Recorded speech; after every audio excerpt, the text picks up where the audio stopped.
Gonna have to throw you on with Chingo Bling. There we go. Welcome everybody to the Lexit War Room.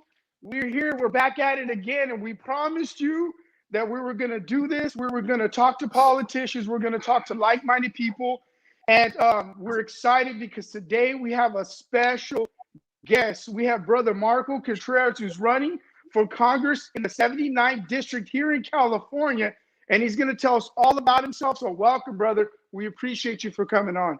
Hey, Rod. Thank you. Jesse, Mario, thank you for having me, guys. Really an honor. No problem. Welcome. Thank you. Okay, bro. So people that don't know you, people that are just becoming familiar with your face, we see you being posted out there. Your face is being reposted here and there. Tell us a little bit about where you came from, a little bit about your background before we get into the good stuff. For sure. I was born in San Diego, and my mom was a U.S. citizen, but she lived in Mexico in Tijuana, and I moved to Tijuana a day old. So I grew up in TJ, and I actually took my wife down there where I grew up one time, and she couldn't believe. She's like, "What? You grew up there?" And I grew up playing, sports on dirt fields, and but at the same time, which was really a big blessing, my mom had a dream that I would go up to a private school. So while I was, playing sports with not super fortunate kids growing up, at the same time, I was going to school with kind of like the wealthy kids of TJ, of Tijuana. So and what happened was the only difference that I was between me and the other kids was that I had an education, a different type of education, and I had exposure to a different kind of life. And it helped me aspire to more. And then I was given the opportunity to play football in San Diego. That's when I moved to the States. I was crossing the border daily, and it used to be about 2 hours, a 2-hour wait, and then 9/11 happened, and it turned into 6 hours. Wow! And it was crazy. And my coach allowed me to stay with him, and he just embraced me. And that was my first experience, my first encounter with the U.S. This white family that loved me and embraced me. And every day, my coach's wife would make me lunch, and she would write notes. She'd say, "Marco, have a great day. Love, the Davids." So that was me. They would call me Marco David because it was like my parents. And then and that's where I met my wife too, in high school. We've been married now for 12 years. And then I went on to the University of San Diego. And right after that, I went into full-time ministry. And I know it's a long answer, but I went into full-time ministry. I was a pastor for 7 years. And then my son was born. And my wife stopped working. So all of a sudden, we just lost 50% of our income pretty much. And I was struggling, man. I was like really going through it. And I would call my mom at the end of the month, help me out. Like, please help me out. And she would send us about $100, $200. And that went on for months. So I experienced what I guess having funding, monthly was like. And it didn't help me. Nothing changed until one day I was praying. I said, "God, why am I so poor?" I don't know if this was theologically correct, but this is my prayer, I said, "God, why am I so poor? Why am I going through this?" And then I had a vision of launching a business. And that's when my life changed, when I had a vision. And we launched the business, and 4 years later, I was able to, I guess, fulfill the American dream and bought my family a house, took my family on vacation. And that's pretty much my story. It's been 10 years now. And now I'm here running for state assembly, man. It's crazy. Well, that's an awesome testimony, bro. It sounds like you're in God's will and you're in God's plan. That sounds awesome, man. Well, wow. It's good to have more Latinos running for office, especially for Republicans, because how the left narrative tries to be that it's only rich whites that are Republicans and conservatives. So it's just good to have another Christian brother, another brother in Christ. That's, what I mean? It's just a blessing for us. Right. But I wanted to ask you, so what made you be a conservative and what made you run for office? Dude, it's a funny story. So growing up, I thought I was a Democrat. Because it was the thing, right? And I think I lost you for a sec. You still there? Yeah, Are you guys there? We're good. Yeah, we're good, brother. We're good. So I meet Natalie, who's now my wife, beautiful girl. This is back in high school. And I go to her house and her dad goes, dude, 6'4", ripped. I mean, huge guy. I was scared already. And he goes, what's your political affiliation? I said, I'm a Democrat, you know? And he goes, okay. I said, what are you, sir? He goes, I'm a Republican. I would have threw you out. He goes, I said, what are you, sir? He goes, I'm a Republican. I said, really? Well, tell me why. He said, well, let's have a talk. And that's when I found out what being a Republican was all about. He said, it's a party of opportunity. It's a party of the American dream. It's a party of anything is possible to him or her who believes if you work hard. It's a party of the free market economy where you can accomplish anything. It's a party of learning how to fish and not being fed the fish. It's a party of life and freedom. So I'm like, sign me up on that party, because that's what I feel like inside of me, even though I didn't know, you know? So anytime I heard the word freedom, I'm like, that's what I'm all about. And I mean, of course, now fast forward, this is actually one of the reasons why I ran. I just believe in freedom, man. I believe in freedom of speech, freedom of religion, especially after everything we went through in 2020 in California with the lockdowns. I'm like,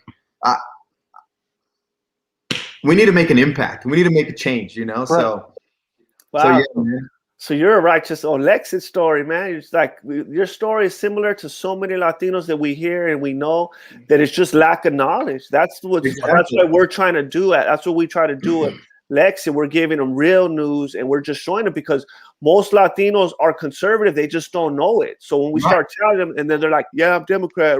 To me, it's like almost like a religion or like a gang thing to them. They're like, yeah, I'm Democrat. They don't even know why or what or anything, but they're just, we're Democrats, you know. And then once you start telling them, they're like, yeah, I agree with that. Yeah, I'm for that. I'm for that. I'm like, so what are you doing voting Democrat? They're like, most of them don't know, but it's exactly like you said, and that's what we're trying to do. We're just trying to wake up our people and tell them to do your homework, do your research, vote the issues. That's what we always stress at Lexit, man. But that's good story, man. Go ahead, Mario. Yeah, you know, I love what you said, man. You know, where you talked about, you know, getting funding every month didn't help me until I until I launched a business, you know, and I just thought of socialism right there. But you know, a lot of people who follow me know I keep talking about, because after the elections and all of the debacles that have gone on over the course of the last 6 months, we found a lot of conservatives that were really like lost. And I kept hearing people say things like, well, why even bother? Why even bother? You know, because we're never going to, and what do we do? And I've been saying this, and it reminds me of what you're doing. It's we have to light the fire from the bottom up. Yeah. You know, we need to be electing people in our communities, starting with our sheriffs, right? The people that are in city council, the people that are in the school boards, that go to church with us, that we're going to run into at the pizza place. You know what I mean? Because they truly represent our communities. And so I love that, because you've been inspired, but more than just being inspired, you've stepped out in faith to actually do that. But, you know, tell me about some of the things that you see in your community. You know, we have people from all over, really the nation, that are, but speak to the people in your community. You know, why should they vote for you? What has God put on your heart that needs to light your own community on fire? For sure. We are, as conservatives, we're the party of freedom. And what we experienced in 2020 in California was the complete opposite. It was it was a state of lockdown, of no freedom, and infringing upon our rights. So let's backtrack a little bit, but so I told you I'm a Christian, and in October 14th, I'm watching Josh Hawley, the senator from Missouri, give a speech on freedom of religion. And I was here in my home office. I was sitting there and I was watching. And right after, if you're a Christian, you know what I'm talking about. But I had a moment with God, an encounter with him, where I couldn't change his presence, and I knew that he was calling me to run for office and to represent causes that would be in his heart, to vote on things to fight for our freedoms and to help give people vision. So after I felt that crazy story, I prayed. I said, God, I told my wife, and my wife, man, she's a woman of faith, and she said, let's pray. So we prayed, God, if you want me to run, we need a team. We need a campaign manager. We need a fundraiser. We need, because everything I've ever done has been with teams. I'm like, I don't know anybody in politics. How are we going to do this? Dude, 2 weeks later, my wife gets a text by a friend of ours. Hey, has Marco ever considered running for office? Julie ran for state assembly, wants to help run his campaign. She just about dropped her phone. And I'm like, so we met a week later, dude, we had a whole team and all the doors began to open. The whole party rallied behind me. And we're like, you know what? We're going to fight for our kids, our children, what they're going through. We're going to have schools and be a voice in Sacramento that fights for the rights of our children. It's crazy what we've seen. The CDC has said that our teachers can go back to the classroom, yet our kids are not in school yet. You know what? There's crazy statistics. In Florida, they have nearly 100% of kids having in-person instruction, okay? In California, we have 5.4% of kids with in-person instruction. And you know that in Florida, they still have less cases per 100,000 kids of COVID than in California. Mm-hmm. That's when you ask yourself, you know what? We need common sense in Sacramento. So I'm running because I want to open up schools. It's time we put our children first. Like what we've seen with the mental health issues with anxiety and depression. That's not something that our kids should go through. You know, like at some point, you got to put politics aside and put our children first. And for me, like, dude, I have a job. Like I have a business. I own a customs brokerage. I have a trucking company. It's just hard work, 10 years in the industry. So I don't necessarily need another income. You know what I mean? Of course, like you always are trying to like get more income, you know what I'm saying? But I'm running because I want to fight for our people's freedom. And I want to represent, like, I feel like we're at a point in our district where the people want to send one of us, like, hey, go represent us. Like, don't just put another politician or another person who's going to play the game and go with everything else that happens in Sacramento to just, you know, go with the flow. So when I open the economy too, man, our businesses are hurting. So we need to open up. We need to create jobs. So that's pretty much why I'm running, man. I just want to be a voice in Sacramento that represents the people. I love that, because I know, especially here in California, and we're seeing that right now with the Recall Newsom campaign, is that you've got even Democrats that are jumping on board with that now, because that's the key. Our elected officials are supposed to represent us. They're supposed to be the voice of the people. That's right. And they're not. The people are speaking loud and clear, and they're still doing something opposite. And so, you know, I love the fact that you said, man, I'm not a politician. I didn't even know where to start. That's amazing, man. That's amazing, because I would have been worried if you're like, man, I've been in politics for 30 years, man. I know the ins and outs. I'm like, oh, here we go again, right? Yeah. And so that's refreshing to hear, man. I appreciate that. It's a great insight. Absolutely.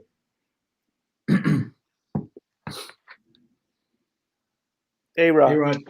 Bro, yeah, so bro, check it out. So we're seeing that our civil liberties were being shredded during this pandemic. We all were, I guess, not a little taken back, but we all were shocked at how it played out. It was kind of one of those things where they shoved it down our throats. The Democrats, like Gavin Newsom, and a lot of these, if anything, it showed us the true colors of politicians, right? I mean, we knew it was there, but we see it. And my next question is one of these questions where everybody's thinking it, everybody feels it, everybody's kind of, I guess, just has a nasty taste in their mouth when it comes to politics in general. Yeah. So when they see somebody like Mario, what you say, when they see somebody new come out, the first thing they think is either you're a rhino or you're not a rhino, right? That's just the question we're thinking. So, and I know this question is going to sound generic, but let's be honest, the majority of everybody right now, from what I'm hearing, 70% is not going to vote for that. So what are some of the things you've seen during the pandemic that you would change if you were in office, or you would have fought against hard or what you are going to fight against hard if you know, I do believe it is God's will for you to get in. I do believe that you are going to get in. Things that you're going to change once you get in. Well, I would have, you know, I'm first a Christian, right? And then any political affiliations. Now, why I believe most of my values align more with the Republican Party, and I'm proud of it. But listen to this. Jesus said, "You will know the truth, and the truth will set you free." So you see a theme throughout Scripture of freedom. And then the Bible says, where the Spirit of the Lord is, there is freedom. So the country was founded upon the principle of freedom. If you go back to history, the Declaration of Independence, the Constitution, the main value was liberty, was freedom from a tyrannic government. So if I were to be in office, I'd be like, okay, let's go back to how this country was founded. It was founded on freedom, and where we empower the individual to make decisions. And we have the most incredible case study is Florida, where they took a completely different approach. They opened the state back in May of 2020, and then fully in September. Here are the stats for and so the main concern was COVID. Now, I understand COVID is serious. Like it was a pandemic. We all know people that got it or that were hurt by it. But it's not the only thing. There's other things that are serious, like isolation, the suicide rate. Did you know that in LA, the stats, their suicide hotline went up by 800% during the pandemic?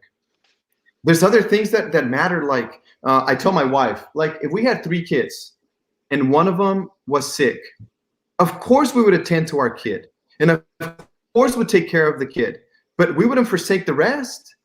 We still feed the other ones. We still take care of the other ones. That's the philosophy of what we saw in California. Now, in Florida, for every 1 million people, there was 83,000 cases of COVID. In California, with extreme lockdowns, for every 1 million people, there was 86,000 cases of COVID. What's the difference? Completely different approach. So I would have promoted freedom. Dude, what I would have done the same thing they did in Florida. Open up our businesses. You give the people freedom. Give the people power to decide. Hey, you do take care of your business however you want to take care of. Make sure you practice social distance. Practice the guidance of science and the CDC. But you give the people power, and that's what I think would have worked great here. That's why I think people are tired in California. No, that's an awesome response. That's what we want to hear. I know that. I remember they gave that same question to Trump in a town hall meeting. They asked him, how can we end all this? And you know what he said? And I felt like Florida mimicked what he said.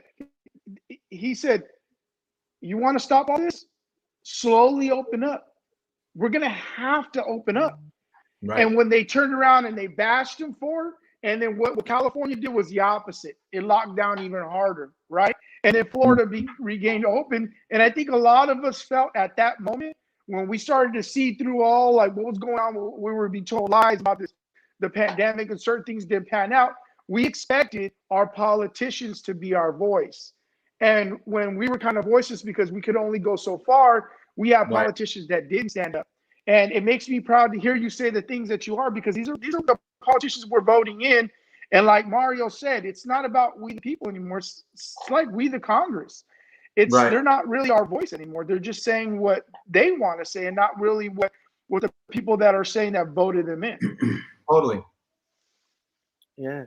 Definitely. So go ahead, I just want to say, man, it was such a blessing here. You say scriptures and talk about Jesus and just letting your light shine. That it's just a blessing that you're to be able to stand bold on your faith. It just, to me, that was just really a blessing. Now I see that's why Lexit is endorsing Marco. So everybody in San Diego, we know we have a big following in San Diego. We encourage everybody we need to get him in. We need more politicians like Marco in. But another question, but that way, before I get into that, about the COVID. Yeah, I'm right here in LA, and it was just disgusting how, like you said, everything couldn't even go to churches, but yet smoke shops are open. And even over there in San Diego, they had strip clubs open, but the churches can't be open. And then they're over there busting Pelosi and all of them at a hair salon, but she shuts it down. Gavin's at restaurants, but so many people are out of work and all of that. And they're even trying to bring a bunch of illegals, whatever, when there's so many people already out of work as it is right now. But they're trying to, I don't know how many he's trying to bring in, 45 or 25,000 or something. He's trying to even bring in. It just shows that the Democrats, they're just totally out of touch. But what I want to ask you is, what do you envision for your district? Yeah, I would love to bring economic growth. Once you get into the assembly, you can be a part of certain committees, and I love to be a part of the economic growth committee. And I'll tell you why. I don't think we realize the power of capitalism and of a free market economy. Again, it is the kingdom of heaven, is freedom. Right. The opposite is a kingdom of control, and it shuts everything down. But watch this. In Taiwan, in the 1960s, their economy was similar to the economy of Congo. There was very little growth. There was nothing going on. So in the 1960s, they focused on economic growth through foreign investment. So they began to attract foreign investment. They began to grow. And 60 years later, in 2016, the people are 30 times richer, okay, in Taiwan. Not only are they 30 times richer, they are a part of the top 1% in the wealthiest in the world in Taiwan through economic growth. Their quality of life improved, but even crazier, watch this. In the 1960s, the mortality rate for children was 13%. That means that 13 out of 100 kids would die. 26 out of 200. After this crazy economic growth, the number one investment in the world, in 2016, the mortality rate for children is 0.5%. And they all attribute it, according to our world and data, to economic growth. So I don't think we see the magnitude of what economic growth can do to a society.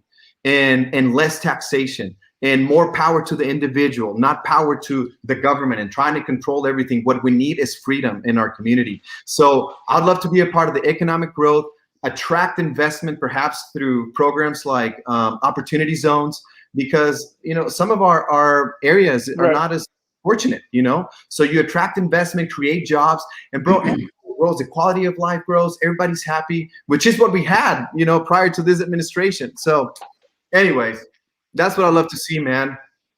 Wow, that was a blessing, man. See, so we got to get them. I know some people are disheartened because of the last election with Trump and the voter fraud and just all like disheartened. But you guys can't be that. We need to get in all these local races. We got to recall Gavin Newsom, just all of that. We need to just make sure you continue to vote, because we could still make a change. But go ahead, Mario. Can I say something real quick? Yeah, go ahead, brother. Go ahead. We talk about the California comeback. The California comeback doesn't begin with just recalling Newsom. A lot of people don't know this, right. But in the assembly, we have 80 seats in California. 19 of them are Republican. 60 of them are Democrat. Okay? They have the supermajority. In the Senate, there's 40 seats, and we have 9 that are Republican and 31 that are Democrat. The California comeback begins with winning these races, these local districts, smaller races, and we begin to take one district at a time. That's the beginning of the comeback. That's why this is so important, man. From the bottom up, man. You burn from the bottom up. That's exactly the way you do it. It's exactly the way you do it. Getting to COVID, I know we were talking about that before I go to my next question, but I think the thing is that what everybody's been talking about is the inconsistencies. Right. At the very beginning, I was all about it, because we didn't know what we didn't know. Right. And so a lot of people stood in. I did stay in. My wife didn't see her mom. And then you just slowly but surely started seeing all these inconsistencies. We were just in Palm Springs for Valentine's Day. That's our Valentine's Day tradition. Come on, man. We were outside, and you have to get outside on the patio. There's a little rope. Okay. We're on that side of the rope, and we have to have a mask on. Okay. The people that are on the other side of the rope sitting at the table are fine. Yeah. So I have to, the lady comes out, and we walk back to the table. We walk right back, and now we're even closer than we were when we were over the rope. And now it's okay to take my mask off. And I literally looked at the person next to me and I told my wife, I go, I could touch this guy. How stupid is this? And it's just inconsistency after inconsistency. It's not to make light that people have passed. It's not to make light of the fact that COVID is real. It is. We have to be consistent, because what's happening is it seems as if people are creating rules and creating things that fit them but not other people. And I think that as long as you continue to preach that message of consistency, when it comes to COVID, you're going to win a lot of people, because a lot of people, everybody has a stupid COVID mask story just like that, multiple ones. So I think if people keep hearing that, like, hey, we got to be consistent across the board with whatever we put into play as we open up. So with that being said, man, I love that you talked about capitalism, because I'm not sure if you know this or not, but one of the pillars of our Lexit movement is teaching entrepreneurism to the Latino community, and encouraging people that I myself, I'm an entrepreneur. We own businesses, my wife and I. And that is something that when I learned these things, I realized, like, why didn't they teach us this in school? Right. Because my grandfather, and many of our grandparents, we never, and this is something that goes across the board for the Latino community, we don't want special treatment. We never asked for special treatment. We just wanted to be able to be on the same level as everyone else. And once we're on the same level, then let us go to work, because that's what we do as Latinos. We work, right? And so, so I love the fact that you talked about, that idea of capitalism being key, because that's where true freedom actually is. And I love the fact that you talked about building the fire from the bottom up, man, because that's literally the way it works. I mean, you're gonna start seeing people in your communities, man. Good luck if it hasn't already happened. Everywhere you go, you're like, man, I just wanted to grab a burger, and boom, they're gonna be hitting you up. But that's the way it's supposed to be. When you look at our founding fathers, they were all businessmen. They were all pastors. They were people that just said, all right, send me, I'll do it. Like, there were nobody any different than anybody else. And so, I don't really have a question at this point, man. I just wanted to say I appreciate you coming on, because a lot of the things you're saying is what I believe that the people want to hear. Keep a good team around you of people. But let us know at Lexit what we can do, because being a pastor, we got to go out there and evangelize. And so we got to beat the bushes. We got to pound the pavement. And so we got to have some crusades out in your area, brother. So let us know how we can back you up and start getting the word out onto the streets. Well, hey, Marco, tell us a little about that. You're telling us backstage, but go and let everyone know about how you used to be a pastor and your faith and all that. Yeah, man, I used to be a pastor for 7 years. I think I lost you for a sec. Right out of college, I felt the call of God to become a pastor. And one thing that I've always tried to do is, if I hear God speaking to me, I just try to go. And it reminds me of when God spoke to Abraham. He said, because you've obeyed my voice, in blessing I'll bless you, and in multiplying I'll multiply you. So I heard the call. Right. Go into to youth ministry. So I did it. We did it for 7 years, and that was our lives. We just gave our lives to serving the community, serving the the church, serving the people, and that's when went into business. But I'm still involved, man. I'm still, like, we oversee the marketplace ministry at our church, Awaken Church. Shout out to my church, man, here in San Diego. Love my pastor, and man, I'm just a Christian, man, that's trying to make an impact. Awesome, bro. Awesome. Amen. So how can people follow you? How can we get involved? How can people start to connect with your crusade out there, brother, to get you elected? So three ways. One, you can help us spread the word. Follow us on Instagram and Facebook. Our Instagram is Marco for California. So the biggest challenge, I don't know if you have 2 minutes to tell you. Yes, sir. We got you. Go ahead. So, go ahead. Dude, I got so many miracles, man. You want to hear the story? Let's do it. So it's a special election.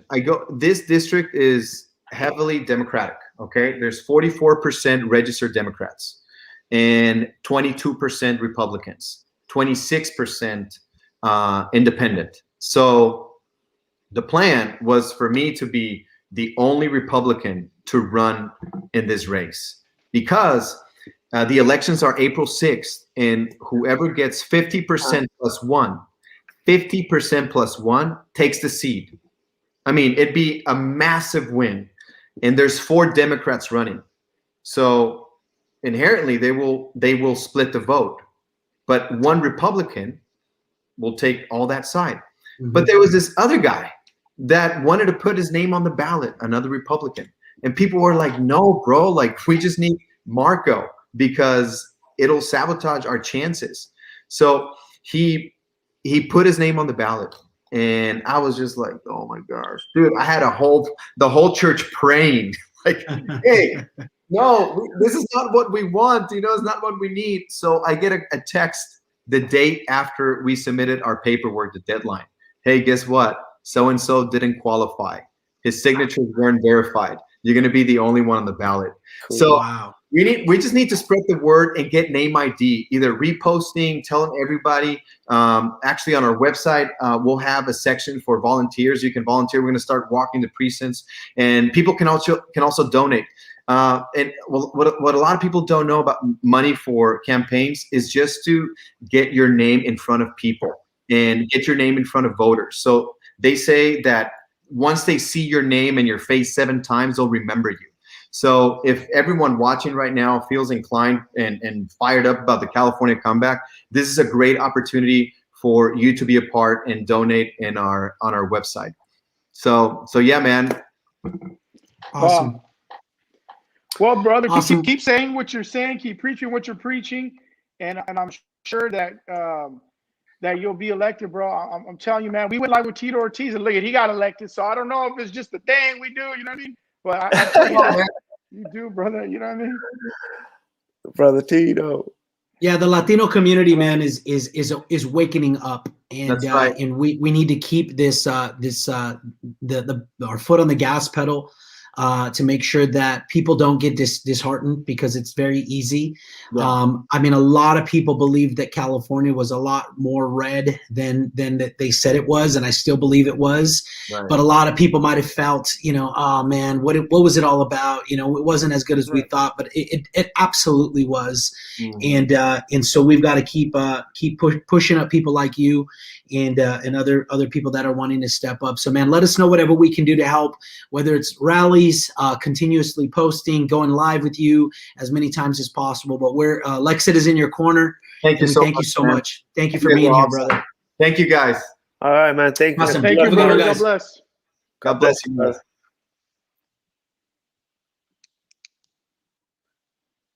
So, man, we got to get more people like him, A-Rod.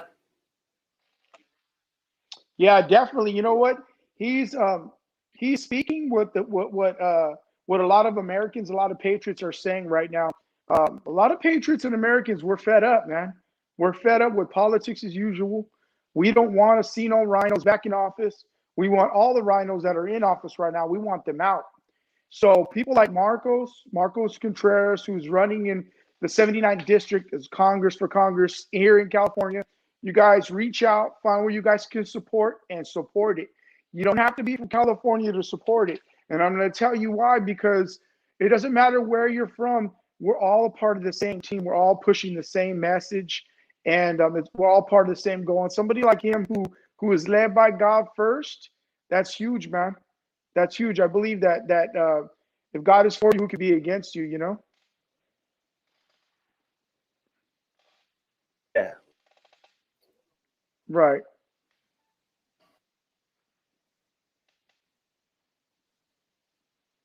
Can you hear me, bro? Just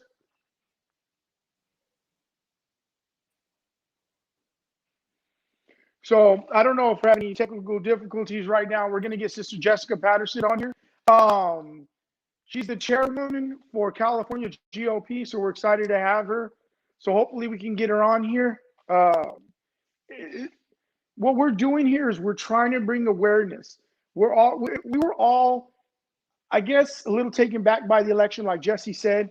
We were disheartened, but at the same time, we realized, like Trump said in that last speech on January 9th, it wasn't about the presidency. It was about going after us. He said it best. We need to get our local governors. We get our local sheriffs. Going back to trustees. Going back to in our school districts. This is what we need to get involved from the bottom up, and it's very important that we do. Because if we don't, I'm going to tell you what. This is where we draw the line. Here in California, we had a sheriff, Donnie Youngblood. He didn't hold the mandates down that Gavin Newsom was trying to pass down. He tried to pass down. He tried to say, you know what, let's lock down. You know what my sheriff said here in California? We're not going to do it. We're not going to do it, plain and simple. Yeah. So that showed me right then and there that your local governors, your governors, your local politicians, your local sheriffs, they have a lot of authority, and a lot more authority than what we thought. And they what they will try to do, Jess, all the time is they try to confuse us, to make us think that, oh, if we just do the presidency, if we could just get the presidency, it's all okay. Why they're dishing so much money into local elections and governors and stuff like that, while we're losing races and we're losing all these small seats. And we need to wake up to that, man. We need to start supporting a lot of these local people. I didn't know we were running it back.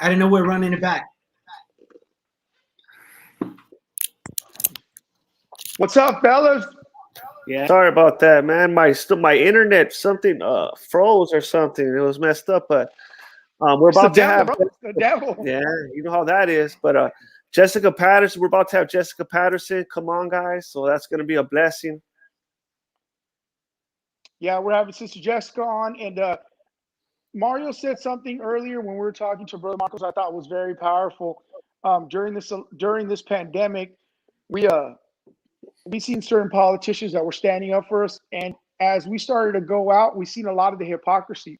We're watching. This is what makes people. We wouldn't really have a problem with Gavin Newsom if people like him were to follow their own laws. People like them, like Nancy Pelosi, the hypocrites, were doing exactly what they want us to do. So you got entrepreneurs like Mario, right? And they're telling him, bro, you got to take it down a notch. You got to do this and that. And we're seeing them out at local restaurants with no mask on. We're seeing Nancy Pelosi. They're at the hair salon with no mask on. When the rules don't apply to them, guess what? The people that voted them in become real uneasy and become real uncomplacent. We're not complacent no more. We're kind of like, hey, I don't care what side of the aisle you on. When it starts to hurt the pocketbook, when it starts to keep you away from things like God and church, then it becomes an issue. It's just the hypocrisy. That's what always gets me. Even like with all the stuff that happened with Cuomo. Imagine that, bro. It came out that he was right there. They're trying to hide the death. Imagine, where's the special counsel? There should be like all kinds of investigations. It should imagine if it was a Republican, what would be going on if some scandal like that. Imagine he was sending people in there even when the old folks home with COVID, just like so many things. And then imagine, and he was trying to politicize it with a slime ball. He was trying to blame Trump. Remember, Trump's right there doing all he could, getting all the masks and all that. All the ventilators, and he was coming at him like that. There she is. There she is. Can you hear me okay? Yeah. Yes, we can. We hear you well. So great welcome to see you, my friend from Hacienda Heights. What's there up? She is, my sister from the Heights, Hacienda Heights, California, right here. Wilson. She was a Wilson High School girl. Wildcat, baby, Wildcat. Hey, I went to Bixby. Did you guys know that? Yeah. My nieces and nephews went to Bixby. So did you go to Cedar Lane after that? No, I was there for 2 years. I was on the wrong side of the tracks when I was younger. So I was on the other side too, off of Gale. No, I'm talking the wrong side with the wrong people. So I got shipped into Bixby for 1 year. And then we actually moved to Roland Heights after that. But I was there grade year, yeah. Did you go to Roland High School? I went to Alvarado Junior High, and then after that I went to St. Paul High School out in Whittier. Oh, yep. Yeah. And Whittier. Yeah. That's right. Go ahead, A-Rod. But so whoever doesn't know, and I'm sure everybody knows, that's why everybody's tuning in today. We have Sister Jessica Patterson, the famous, the one and only. We're surprised we even got her. You know what I mean, Sister? We went live with you a while back, and I was I hate to say it. I mean, I seen you before, but when I heard you talk, I was literally like floored. I'm not gonna lie. The whole time I was like, I didn't know she was this smart. But I mean, I knew she was smart, but I literally was like blown away because the representation we have now since you've been in there has been amazing. My wife, she is total a fan. She constantly like, you know, the last time she started researching you, and this time she's like, "You going on with her?" I'm like, "Yes." She's like, "Oh my God!" So she was trying to give me a bunch of questions. I'm like, "Relax." But so you're the chair of the California GOP. You're running again. So people that don't know about you, tell us what you've been doing this last year that you've been in there, and what you guys have been doing. Thank you so much, guys, for having me. It is truly just great to be with you. I think this is my third visit to the War Room. I am just so happy to be here. And this is exactly one of the things that we talked about doing. I've never fancied myself as a politician. I've always been a behind the scenes person. But when I became chair of the Republican Party, I knew it was because we needed to do things differently than we ever have.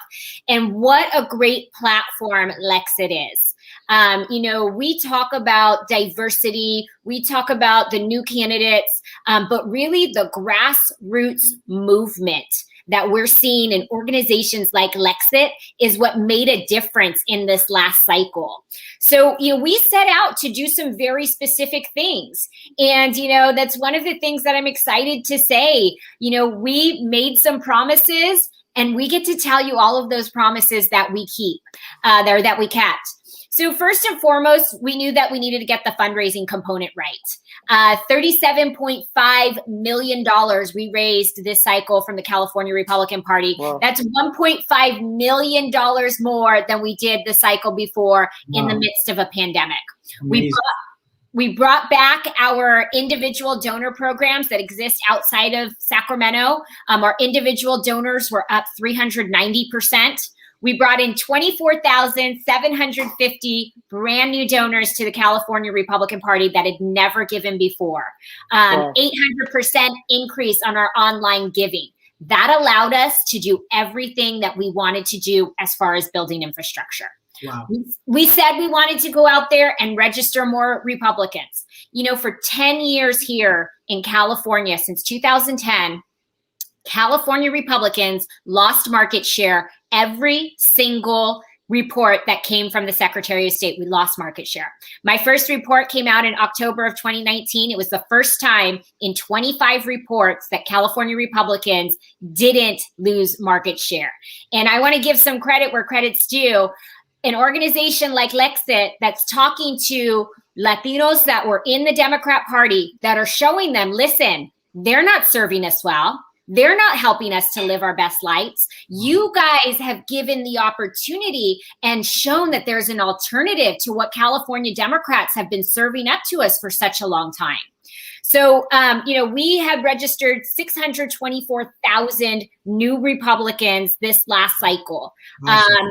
We passed up the decline to states. We had been behind decline to states, essentially the third party in the state behind decline to states since May of 2018, and we passed them up last year. I'm incredibly proud of the investment we did in county bounty programs, on messaging and communications, on our digital programs, on our community organizing programs. That all led to huge success on voter registration. The next thing we said we'd work on was building out our grassroots. We recruited over 42,000 volunteers this cycle. What it meant at the end of the day is we had a strong ballot harvesting program, and we took the fight to Democrats. You know, the Attorney General Becerra, Secretary of State Padilla, and Governor Newsom tried to take me to court. They tried to intimidate our offices. They tried to send investigators in. They tried to shut down our passive ballot harvesting that we did in churches, in conservative-friendly businesses, in our headquarters. They wanted to shut us down. It wasn't because they thought we were doing anything illegal. They did it because they were mad that we were out there playing up their game, their ballot harvesting game, and we were winning. In one church alone in California 39 in Chino Hills, we collected 12,000 ballots. Pastor Jack. Pastor. That's right. They killed it out there. So they knew what we were doing was going to affect change, and it did. At the end of the day, we ended up picking up 4 congressional seats. We had amazing candidates. We executed on our plan. And not only that, we picked up an assembly seat as well. We hadn't picked up an assembly seat in a presidential year since 1984. Wow. That was when Ronald Reagan was president. We hadn't picked up a congressional seat that was open and previously held by a Democrat since 1998. We did that in May of last year in a special election with my congressman, Mike Garcia. We held on to that seat in November. And then we picked up 3 more seats from incumbents. We haven't picked up a congressional seat and taken it away from an incumbent Democrat since 1994. And for those of our friends back in the Heights that are watching, in 1994, I was a freshman in high school at Glen A. Wilson High School, and that was the last time we did it. And now, look what we did. We didn't do it once. We didn't do it twice. We took away 3 incumbents. I'd love to talk to you guys about what we have planned for the next 2 years. Let's do it. As you're aware, I'm up for re-election this Sunday. We're feeling really good about our numbers. Right now, it's all a turnout game, making sure all of our people show up. And so we're working hard to make sure that we get those numbers to get across the finish line. But our plan for 2022 has already started. The first day I was elected, I said that 2020 was about setting the table for 2022, because 2022 was when we could bring balance. We had no idea that we might get the opportunity in 2021. The recall is the biggest way that we can bring balance back to California. Having a candidate that can run and win against Gavin Newsom is the most critical way that we can affect change here in California. So the recall petition is out there. We've got 1 more month to qualify it. We've already collected 1.5 million signatures. The most important thing is valid signatures. And so our goal was always to get to that 2 million marker to make sure that we have enough valid signatures to qualify that. And we'll be running through that finish line through March to make sure that we do qualify that.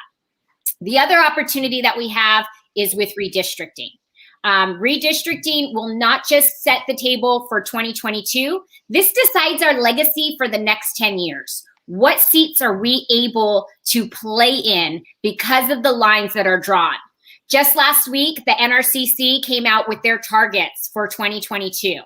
In addition to the 4 seats that we picked up this cycle, they've added 4 more congressional seats that we held to single digits in this last election. So we have the opportunity, depending on how these lines get drawn, to go out there and run up the score. Because I don't know about you, but I want a Speaker of the House that's from California, but also a Republican. And I think the word Speaker McCarthy kind of just roll off the tongue. But I'm so excited about what we've done. I'm proud of the work that we've done. I'm excited for what the future holds, because I think California is at a turning point. And it's been wonderful to be able to talk about these things on your platform. Hey, Jay, thank you so much for collecting those signatures. We so appreciate it. And if the viewers haven't done so yet, go to recallgavin2020.com, download that petition, sign the petition, and mail it in. You can't just fill out things online. You have to get a real signature and send the actual petition in. But Jay, thank you for collecting those signatures for us. You're a part of the team, and we couldn't be more happy to have you. You guys have any questions? Anything that you cover? I know sometimes. Well, did you ever ask yours yet? Brandon, go ahead, A-Rod. No, well, Jess, you got the first question. Mine was, right, because I wanted I want everybody to know who she was. Oh, yeah. Oh, so, I just said it to Mark, but I'll say it again before I ask my question. See, it's a blessing. It's like that. I was telling Mark, because it was good having another Latino Republican running. And then look at the chairwoman for the California GOP, a Latina. And we just had Marco on running, a conservative Latino running over here too. So it just blows the narrative away from the fake media, and the Democrats try to act like it's only rich whites or Republicans. It shows that that's totally ridiculous. But I was going to talk about like what you just mentioned right now about the recall Gavin Newsom. To me, it's just another thing, shows their hypocrisy, how they're wanting, Gavin Newsom's all crying that he wants to check all the signatures and all that on the ballot, but yet they didn't want to for Trump. Isn't just that ridiculous? I mean, this administration, California Democrats in general, the hypocrisy really knows no bounds. We're sitting at home, you know, we're cooking dinner, we're getting our groceries delivered because they don't want us to go to grocery stores. And this guy's out at the French Laundry spending $12,000 on a wine tab with no masks indoors. Like, are you kidding me, dude? We have public schools. You know, I saw the most horrific story coming out of East LA where these two little boys were sitting in front of the Taco Bell with their school issued computer trying to use the Wi-Fi for their remote learning. Meanwhile, Governor Newsom, because he has the means to do it, is sending his two children to private school in person. The hypocrisy knows no bounds. And I think Californians are so sick of it. They are ready for a change. And that's why this recall movement has gained. So, and that's the other thing, right? He keeps telling us that we need to meet this moment. This guy doesn't understand. This isn't a moment. It is a movement. It is a movement, and there is a huge population all over our state that is ready for change. Heck, everybody, we're just tired of it. There's so many people that I know, even that are not Republicans, that are hardcore Democrats, even them, they can't stand Newsom, and he's like a tyrant. He's over here like a tyrant, locking California down. Like he was saying, the numbers, like look at Florida, all the other numbers are, and he's locking us down the worstest out of everybody, and the numbers are still the highest. So he's totally ridiculous, and he needs to go. But go ahead, Mario. Yeah, I think you just hit the nail on the head. That's what I was going to talk about. Same thing I shared with Marco was it's just the inconsistencies. I think everybody does want to do their part, make sure that we're being responsible and helping the cause to get past this COVID pandemic. But when you have people that are just consistently being inconsistent, you don't have to be on the right or the left, red or blue, to just get sick to death of it.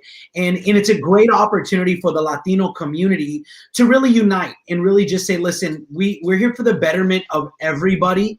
And that's why we're seeing so many people that are getting on board with the Lexit movement, and I'm just really excited to be here. And this is the first time I've had an opportunity to hear you speak and interview you as well. But my question is real simple. I'm an average guy. Like I said, I grew up on the wrong side of the tracks every now and again.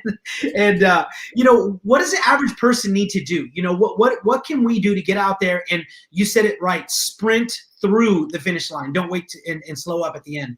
Yeah. So number one is, and I love when Jay put up there that he had gathered 7 signatures from his family members. That's number one. We need to make sure that we have those valid signatures come in. So recallgavin2020.com. Thank you guys for putting it up on the website earlier. We appreciate that. Or on the broadcast earlier. We appreciate that. The other thing that I think that we have tried to do at the state party, and I think that we need to even grow more this cycle, is to the engagement in the community, is to not be afraid to speak up and talk about these things, right? I've said, you know, for a long time, you know, California Republicans have ignored and, you know, looked past many communities. They just haven't shown up. And, you know, California Democrats, you know, you can look in many of these communities and you can see they're not living their best lives because of the policies that California Democrats have put forward. And in fact, by probably any milestone that you look at, it would say the exact opposite. But California Democrats have shown up, and California Democrats have made people feel like they care about their problems. So the most important thing that we can do right now is show up and make sure our voices are heard. And California Republicans have solutions. It's not enough to be the party of no. What would we do differently? And I think those are the types of conversations that we have to have with our friends and neighbors so that people can show, you know, Marco's district is a perfect example of that. And I'm incredibly hopeful that the state party endorses him on our Friday board meeting this week, because I think he's just such a fantastic representation of that district. And I think in a special election, this is a huge opportunity for us. But having voices like Marco's in that district That's a big deal for Republicans. And he has a huge opportunity to bring that message locally. And I think he and his wife have just done such a phenomenal job of that in that particular district down in San Diego. Awesome. Yeah, I keep talking about burn the fire from the bottom up. That's exactly what we have to do. We have to get into the communities, into the schools, and really start electing people that represent us in our communities, the guys and the gals that we run into in the communities, because I think so many people right now in California, we just don't feel like our voices are being heard and our elected officials represent us. And so we have to start really doing that. And so we're really thankful with your voice and inspired by the fire that you bring. Yeah, you got a hot-blooded Latina in a position like this. Right. Love it. I love it.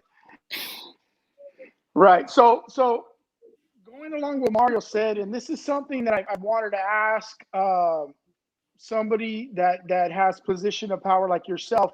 So we all seen how this last election played out, and a lot of Republicans are feeling disheartened on how the election kind of played out. So what can you reassure I want to say patriots, and I don't want to say just Republicans, but how can you reassure a lot of patriots out there that their voices are going to be heard? Because like Mario said, one thing and Lexit is good at this, and I wish sometimes, and I know I say it, I wish we had this huge platform, because a lot of times when things play out, it's people like Mario, people like Jesse, people that have their ear to the ground. We say things, and I feel like sometimes politicians are like, look right over it, and then when things don't go their way, it's like, well, we told you so. But so what would you say to somebody like that, people like us that are saying, hey, our voice is going to be heard anymore? Our patriots' voice is going to be heard? Or are we just going to sit back and watch it ride by? Yeah. So I think that, there are certain things that we can affect change on, right? And to focus on those things, I think is absolutely critical. And that's what we did here in California. We knew that our president was going to be, focused on 11 states that weren't named California. How could California Republicans be most helpful to this president? And we saw what this president was able to do in that first 2 years when he had the House and he had the Senate. He was able to affect enormous amount of change. Democrats took over the House in 2018 and everything stopped. All of the deregulation, all of the different programs that he went out there and was able to do through Congress was stopped. So we knew that our best opportunity to help the president was to help him win back the House and get a Republican speaker in there. Right. And that's why we really focused on those 4 congressional seats. We played in 4 seats. We won those 4 seats. More seats were flipped in California, Democrat to Republican, than any other state in the country. Wow. So I think that's one of the things that we have to focus on. What can we affect change on? Right. So right now, there is a huge amount of anti-Gavin Newsom sentiment. And you don't have to be a Republican to be a part of that sentiment. What you need to do is be a part of the voice out there saying, we're ready to recall. Be a part of this movement. This is something where we can absolutely affect change. And so first, qualifying the recall petition is number 1. Number 2 is getting behind a Republican candidate that can absolutely win the race if it comes to a recall. And those are, the ways that we can affect change. Can you imagine, with all of the silly things that come out of the Sacramento legislature, if we had a Republican in there that could veto and be the stopgap to all of this craziness? It would change so much for California. We wouldn't all be looking to move to different states. We would see a future here in California, not just for us, but for our children too.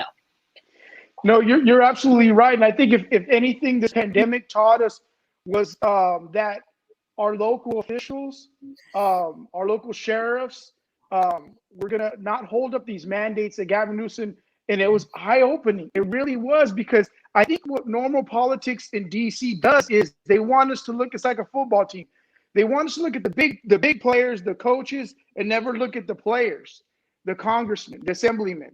all these, they don't want us to look at that. They just say, look at it, it's a presidency. And we don't realize that all these people, these local officials, like you're saying, Marcos and them, they have a big part to play. And a lot of people, a lot of Latinos, I hate to say it, are uneducated to that.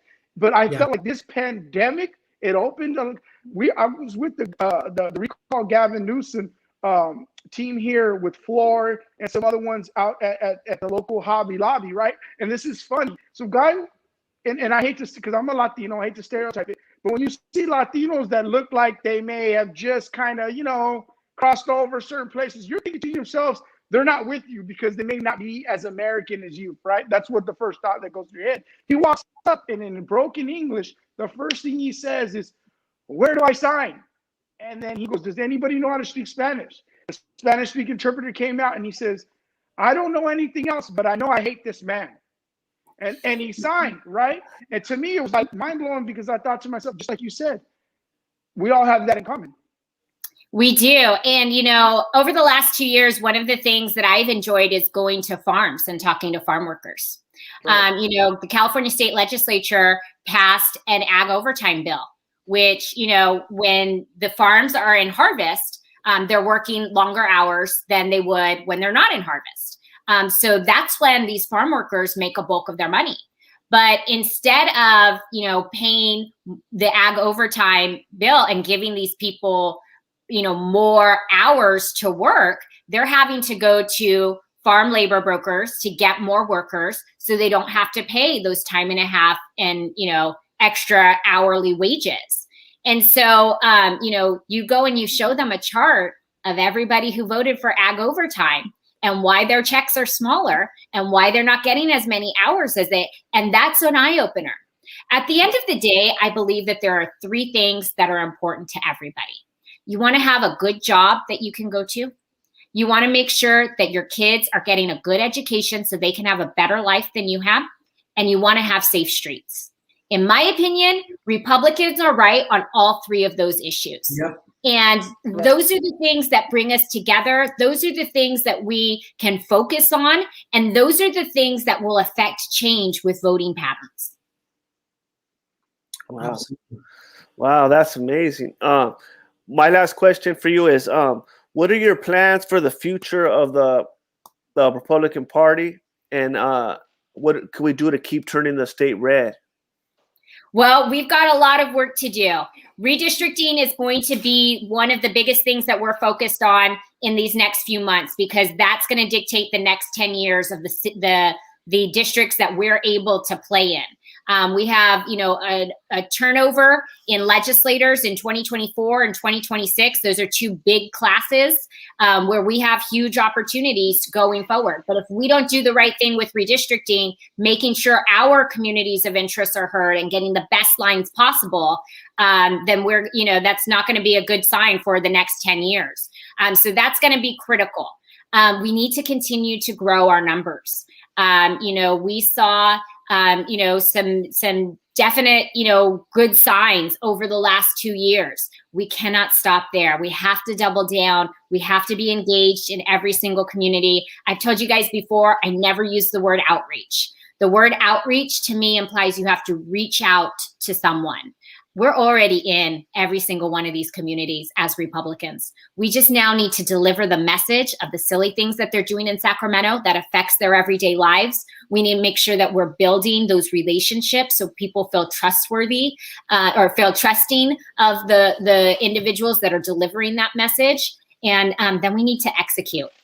We saw what we were able to do this last cycle, 42,000 volunteers, ballot harvesting on every single level, taking the fight to Democrats, because really they've owned the legislature for the last 10 years, the governor's office for the last 10 years. Everything that is broken in California, they need to take responsibility for, right. But we need to hold them accountable. And that is our job as Californians. So engaging in the community, growing our party, those have to be at the top of our list for the next 2 years. I'm hoping that the GOP will start utilizing like us, Lexit, and other organizations more than they have in the past, because that's one thing I noticed about some Republicans, that they'll, like, they were going around the same programs that I see these other organizations. I'm not going to say their names stuff, but they don't really do anything. They don't even do anything or nothing. But then they still keep giving them a spotlight when ones like us, Blex, and other ones that are actually making a difference. We're actually doing stuff. I hope they'll give us more of a chance, because it's like having Kobe Bryant and leaving him on the bench. You know what I mean? They have us and Blex, right? They have us right there. You think they'd be like, boom, like helping us out? Because I feel that we had a lot to do with Trump numbers going up 10% with Latinos. I'm so glad you didn't use LeBron as an example. So thank you for that. Heck no. But Kobe, but I just hope that the GOP will start using some of the ones that are actually doing good work, start utilizing them more, and that'll help them a lot. But go ahead, Well, I want you guys in my foxhole any day. I'm so incredibly honored to have the endorsement of Lexit, and I'm happy to come back anytime. Awesome. Thank you so much for being here, Jessica. I appreciate it. And just like he said, we're in the trenches with you from Lexit, and just let us know anything we can do. Anywhere that our listeners right now can follow you, anything else that they can do. Where can we follow you? Where can we stay connected? Yeah, so on Instagram and Facebook, I'm CAGOP Chairwoman. On Twitter, I'm at Mian Patterson. And thanks, Mario. Thanks, Jesse. Thanks, Aaron. It was great to be with you guys. Right. Thank you. Bye-bye. Good night, Jessica. Whoa. All right, man. We done? All right, everybody. Yeah. All right.